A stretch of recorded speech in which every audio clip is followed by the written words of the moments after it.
বিশ্বের অন্যতম পরাশক্তি চীন।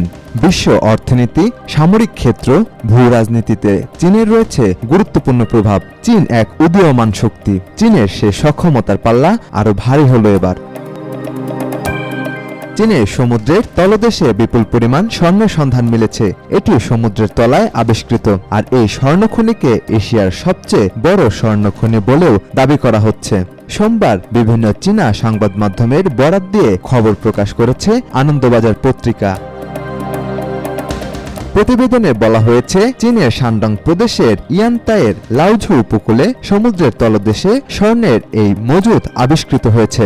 সমুদ্রের তলায় আবিষ্কৃত এশিয়ার সবচেয়ে বড় স্বর্ণখনি বলে দাবি করা হলেও চীনা সরকারের পক্ষ থেকে এ বিষয়ে এখনও কিছু বলা হয়নি। তবে সংবাদ মাধ্যম সাউথ চায়না মর্নিং পোস্টের প্রতিবেদনে বলা হয়েছে, সমুদ্রের তলদেশে সন্ধান পাওয়া স্বর্ণের পরিমাণ ধারণার চেয়ে অনেক বেশি।